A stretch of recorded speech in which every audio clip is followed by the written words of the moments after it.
Thomas Doll, Luis Milla, Bernardo Tavares, 3 pelatih ini akhir-akhir ini sering banget dibahas di Liga Indonesia. Thomas Doll bersama Persija Jakarta pada saat aku mengupload video ini sudah memberikan hasil yang positif tentunya bagi Persija Jakarta dan terkhusus bagi permainan Persija Jakarta. Tentunya kita perlu menunggu sampai dengan akhir musim.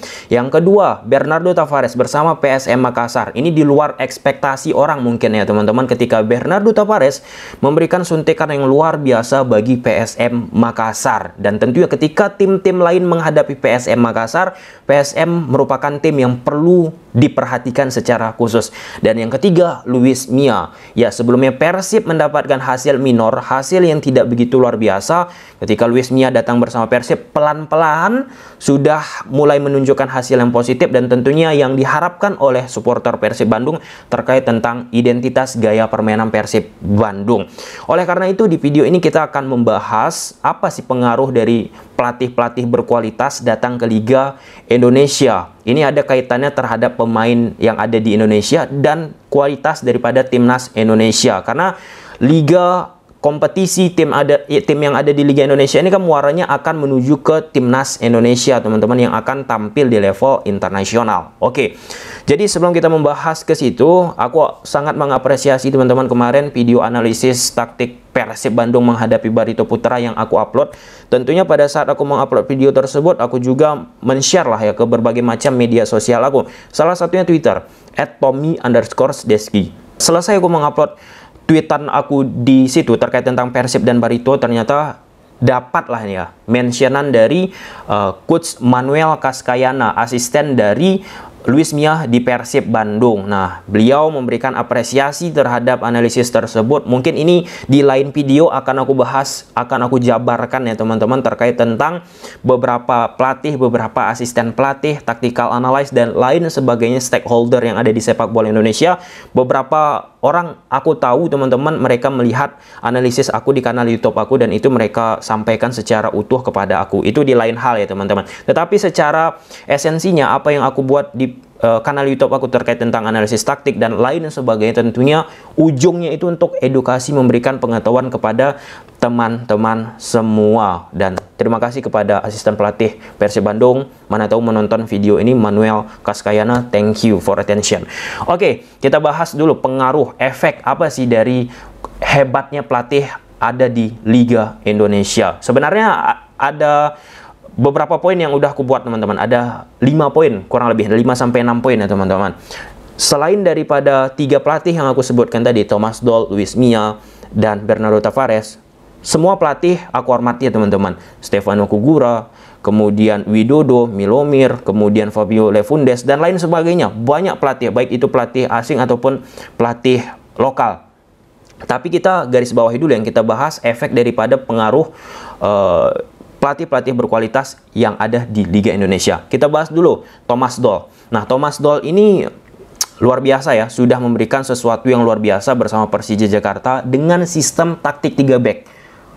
Taktik 3 back yang dulunya jarang ya, di tahun 2000-an oke lah ya digunakan taktik 3 back. 2010-an ke atas sudah mulai menurun, tetapi akhir-akhir ini taktik ataupun sistem 3 back kembali digunakan oleh beberapa tim yang ada di Liga Indonesia. Nah, taktik 3 back ini dimainkan Thomas Doll bersama Persija Jakarta dan memberikan sesuatu yang luar biasa. Pertama dari sisi identitas permainan, bola-bola pendek. Ini udah berkali-kali aku sebutkan teman-teman, ketika kita bicara tentang identitas permainan, sebelum kita menonton tim tersebut, kita udah tahu nih bagaimana gaya permainan tim tersebut. Contohnya, sebelum kita nonton Barcelona, kita tahu Barcelona akan bermain ball possession, Liverpool counter press. Nah, Persija Jakarta udah dikatakan oleh Thomas Doll ketika datang pertama ke Persija Jakarta. Terkejut Thomas Doll melihat tim-tim yang ada di Liga Indonesia itu bermain long ball di setiap laganya. Oleh karena itu, Thomas Doll menekankan boleh melakukan long ball lah ya. Nggak mungkin juga nggak melakukan long ball. Momentumnya harus tepat juga, tetapi jangan terlalu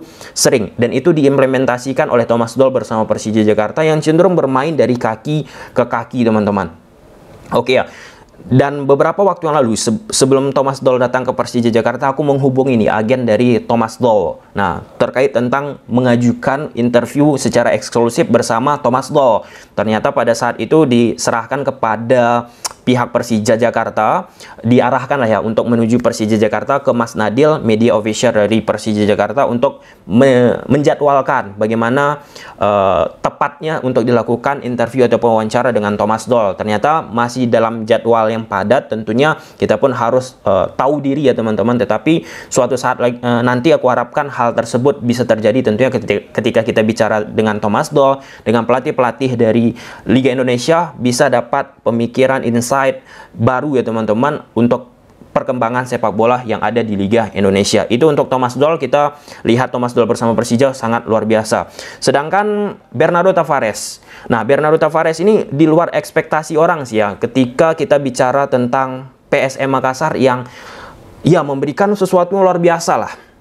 Aku sempat berdiskusi dengan Bernardo Tavares karena secara hubungan teman-teman, aku memiliki hubungan yang baik ya sama Bernardo Tavares sebelum datang ke Liga Indonesia, sebelum datang ke PSM Makassar, tepatnya di tahun 2020 di bulan Agustus. Itu aku udah melakukan komunikasi sama beliau terkait tentang rencana beliau untuk melatih di Liga Indonesia. Aku tanya ya, bukan rencana beliau, aku tanya, aku konfirmasi apakah beliau akan melatih di Liga Indonesia dalam waktu dekat ini. Ya, pada saat itu belum beliau katakan, tetapi di awal musim Liga 1 ini kan kita dihebohkan dengan kedatangan Bernardo Tavares yang memiliki kurikulum VT yang sangat luar biasa juga ya teman-teman ya, memberikan beberapa gelar di tim-tim sebelumnya. Nah, diskusi aku bersama Bernardo Tavares terkait tentang taktik 3 back, karena banyak banget asumsi-asumsi di masyarakat, netizen, supporter sepak bola Indonesia ketika menggunakan taktik 3 back itu plong sama semuanya. Nah, disitulah aku tanya teman-teman, diskusi panjang kali lebar, ternyata ditegaskan oleh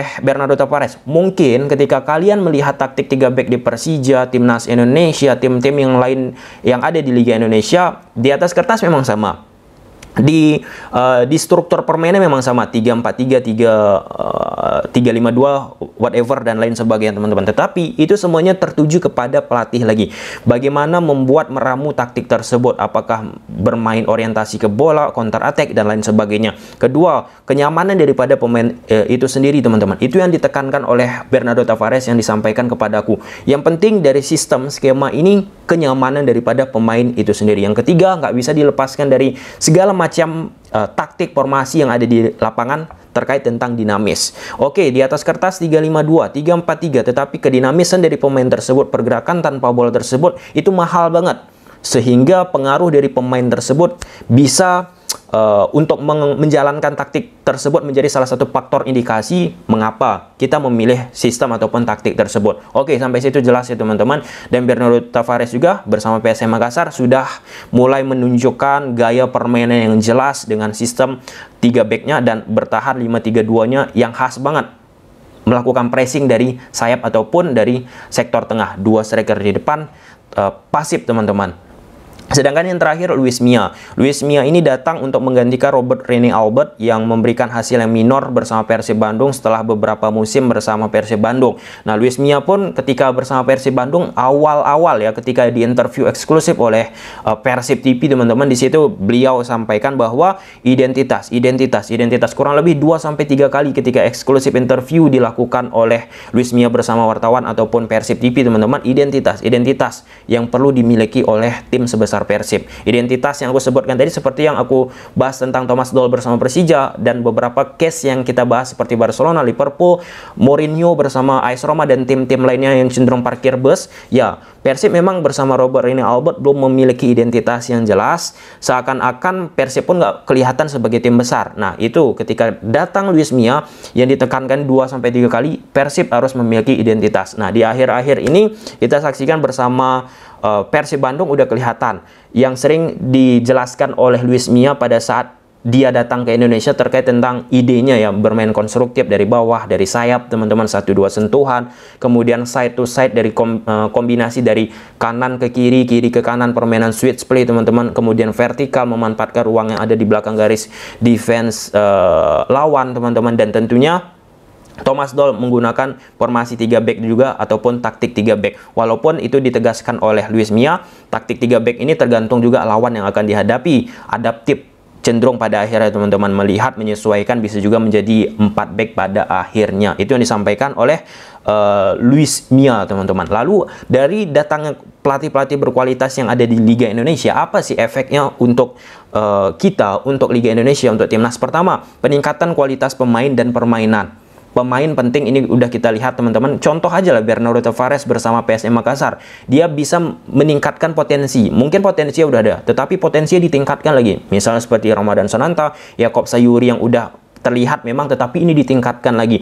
Kemudian Thomas Doll bersama Persija dengan beberapa pemain muda Persija Jakarta. Luis Milla juga udah memainkan beberapa style pemain teman-teman, dan pemain tersebut dari sisi permainan mulai meningkat. Contohnya hand-hand yang ia akui juga bahwa dengan taktik yang dimainkan oleh Thomas Doll pula, Luis Milla ini membuat dari sisi offense semakin lebih luar biasa. Itu terkait tentang pemain. Kalau kita bicara tentang permainan, ini salah satu yang penting teman-teman.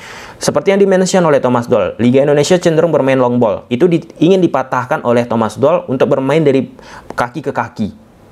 Dan suka tidak suka teman-teman, pelan-pelan memang sudah terjadi, sudah dilakukan oleh beberapa pelatih yang memiliki orientasi kepada bola. Luis Milla, Thomas Doll untuk bermain secara konstruktif dari bawah. Ini penting banget ketika kita efeknya akan bermain di level internasional. Ketika kita bermain long ball menghadapi pemain-pemain yang secara postur lebih tinggi daripada pemain Indonesia akan mengalami kesulitan. Dan itu terjadi di beberapa tahun terakhir ketika kita melihat Indonesia bermain di level internasional. Terkait tentang kualitas permainan ini juga dengan datangnya pelatih-pelatih hebat, perubahan dinamisnya taktikal di dalam satu pertandingan, itu menjadi salah satu hal yang menarik juga ditonton, nggak hanya monoton, cenderung long ball. Yang kedua, peningkatan kualitas teman-teman. Seperti kita contoh Mario Gomez bersama Johor Takjim, itu diberikan fasilitas yang sangat luar biasa. Kita ambil contoh di Persija Jakarta, to the next level ya, jargon dari Persija Jakarta. Mereka membangun training ground. Dengan datangnya Thomas Doll, dirombaklah beberapa fasilitas bagi Persija Jakarta. Tentunya muaranya itu untuk menunjang skuad daripada Persija Jakarta. Persib juga gitu, ingin ya memberikan yang terbaik lah bersama Luis Milla. Beberapa tim-tim yang lain, Madura United teman-teman, Fabio Lefundes diberikan tempat latihan yang luar biasa, dan pada akhirnya ketika ada tempat latihan yang baik, Fabio Lefundes juga pelatih Madura memberikan sesuatu hasil yang positif bagi Madura United. Itu pun nggak bisa kita sepelekan. Yang ketiga, branding klub. Ini salah satu yang penting ya teman-teman ketika kita punya pelatih bagus. Contohnya Thomas Doll lah. Kita bicara tentang Dortmund ketika akan datang ke Tur Asia ke Indonesia, yang dimana Dortmund sempat menawarkan kepada Persija Jakarta dulu. Ternyata Thomas Doll sampaikan sudah memiliki rencana awal untuk bermain berhadapan dengan Jeonbuk ya teman-teman, tim asal Korea Selatan kalau aku tidak salah. Nah, jadi pertama itu statement disampaikan oleh Thomas Doll, sempat ditawarkan. Salah satu indikasinya tentunya karena ada Thomas Doll. Thomas Doll kan memiliki hubungan emosional ya, hubungan kedekatan lah ya teman-teman kepada Borussia Dortmund. Tetapi kita lihatlah nanti bagaimana selanjutnya. Tetapi secara branding klub semakin meningkat. Luis Milla juga yang pernah bersama timnas Indonesia, secara branding kepada Persib pun sekarang menjadi sorotan. Tiki Taka ini itu disebut-sebut teman-teman. Bernardo Tavares bersama PSM Makassar juga memiliki branding klub pada akhirnya. Kemudian jalur pemain-pemain lokal untuk bisa bermain di luar. Nah, pelatih-pelatih berkualitas, pelatih-pelatih asing yang datang ke Liga Indonesia kan setidaknya memiliki relasi. Nah, relasinya itu bisa menyambungkan pemain-pemain lokal yang memiliki potensi untuk bisa bermain di level internasional ataupun bermain di luar negeri. Kemudian tentunya sebagai bahan upgrading untuk pelatih-pelatih yang akan berhadapan dengan pelatih-pelatih berkualitas tersebut, tanpa mengurangi rasa hormat kepada pelatih yang sekarang menangani tim-tim Liga 1 Indonesia. Pelatih lokal ada Widodo C. Putro, Neil Maizar, Aji Santoso, Jajang Nurjaman, kemudian ada Seto Nurjantoro, Rahmat Darmawan. Ada 6 pelatih teman-teman. Ketika ingin juga pelatih-pelatih lokal untuk bisa melatih tim-tim yang superior, tim-tim yang hebat, tentunya pelatih-pelatih lokal tersebut juga harus membuktikan diri secara permainan untuk bisa ya dilirik oleh tim-tim hebat. Gimana mau dilirik kalau misalnya permainannya pun, prestasinya pun nggak begitu gemilang. Oke, gimana menurut kalian? Tentunya apa yang terjadi ini akan efeknya membantu Sintayong, apalagi rata-rata kebanyakan akhir-akhir ini tim-tim yang ada di Liga Indonesia pun pakai 3 back, timnas pun pakai 3 back. Sampai sini dulu aja videonya, bye.